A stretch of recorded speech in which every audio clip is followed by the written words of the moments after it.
Hello friends, स्वागत है आपका एक बार फिर से आपके अपने लीगल चैनल सोच पर प्रहार में। मैं हूं एडवोकेट सनी शर्मा। और दोस्तों, आज बहुत दिन के बाद आपके लिए वीडियो मैं लेकर के आ रहा हूं।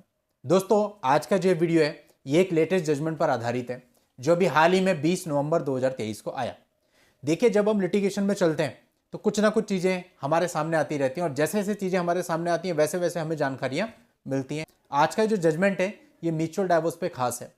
बहुत सारे लोग ऐसे होते हैं जो लड़ के झगड़ के या कुछ मामलों में ऐसे कि स्टार्टिंग में समझ में आ जाती है कि लड़ झगड़ के फायदा नहीं है, म्यूचुअल पे आ जाते हैं। हालांकि ऐसा बहुत कम मामलों में होता है, अदरवाइज तो पार्टी यही करती है कि पहले लड़ाई झगड़ा करते हैं, 2 3 4 5 साल खराब करते हैं, बाद में म्यूचुअल पे आते हैं। खैर, एनी हाउ, अगर कोई म्यूचुअल पे आ जाता है इसका मतलब यह है कि दोनों पार्टीज अभी डाइवोर्स को रेडी हैं। दोनों ने मिलकर के एक म्यूचुअल डाइवोर्स की पिटीशन कोर्ट में फाइल कर दी। अब इसमें देखिए, कोर्ट का कोई इंटरफेयर नहीं होता। कई लोग सोचते हैं कि कोर्ट क्या हमें ऐसा करने के लिए बाउंड करेगा, वैसा करने के लिए बाउंड करेगा। कुछ नहीं करेगा, आपकी मर्जी है।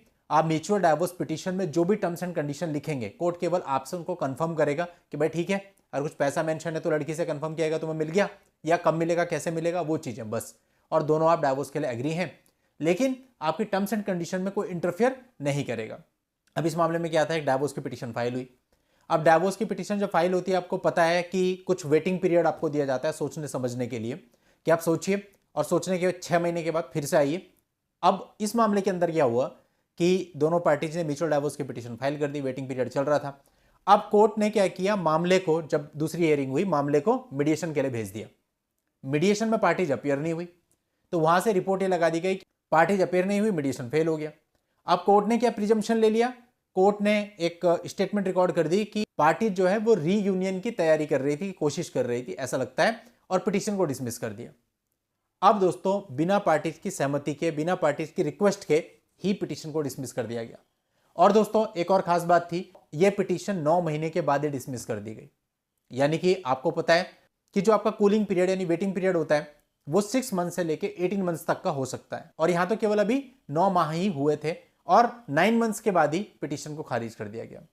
अब इस फैसले को चैलेंज किया गया कर्नाटका हाई कोर्ट में। अब हाई कोर्ट ने ये देखा पूरा मामला और हाई कोर्ट ने कहा कि भाई ये पूरे तरीके से गलत है, कोर्ट ऐसा ऑर्डर नहीं कर सकती है।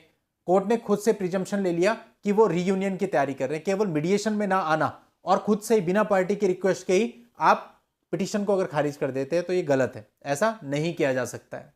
अब होता यह है कि दोनों पार्टी या दोनों में से कोई एक पार्टी आके कहती कि मैं म्यूचुअल डाइवोर्स के लिए एग्री नहीं हूं और मैं अपनी सहमति वापस लेना चाहती हूं, मैं म्यूचुअल डाइवोर्स नहीं चाहती हूं या चाहता हूं, तो दोस्तों ऐसा किया जा सकता था।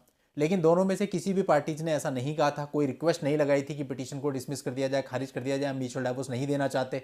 सिर्फ इतना हुआ था कि मीडिएशन में फाइल गई और मीडिएशन में दोनों ही पार्टीज अपेयर नहीं हुई। अब पार्टीज के अपेयर ना होने के पीछे कुछ रीजंस भी तो हो सकते हैं ना, लेकिन केवल इसी आधार पर पिटीशन को खारिज कर दिया गया। तो दोस्तों, आप लोगों के साथ कई बार ऐसी चीजें होती हैं कि आपकी कोई एप्लीकेशन, आपकी कोई पिटीशन और कुछ चीज आपकी जो आप कोर्ट में देते हैं वो खारिज कर दी जाती हैं या रिकॉर्ड पे नहीं ली जाती हैं, ये और बहुत सारी चीजें होती हैं। तो ऐसे ही दोस्तों, जब आपके पॉइंट ऑफ व्यू से कुछ भी गलत होता है तो आप उसको चैलेंज कर सकते हैं अपर कोर्ट में और उसको मामले को ठीक करा सकते हैं, अगर आप लॉजिकली ठीक है, and you have to go, otherwise तो फिर कोई चॉइस ही नहीं। तो दोस्तों, जो लोग म्यूचुअल डाइवोर्स में जा रहे हैं उनके लिए ये चीजें काफी फायदेमंद हो सकती हैं, क्योंकि इस तरह की चीजें म्यूचुअल डाइवोर्स में कई बार हो जाती है। हमारे सामने भी बहुत बार ऐसी नई नई चीजें आती हैं, और आती हैं तो फिर उनको टैकल भी करना पड़ता है। और दोस्तों, आप लोगों की हेल्प के लिए इस जजमेंट का लिंक आपको इस वीडियो के नीचे डिस्क्रिप्शन में मिल जाएगा, वहां जाके आप पूरे मामले की जानकारी ले सकते हैं।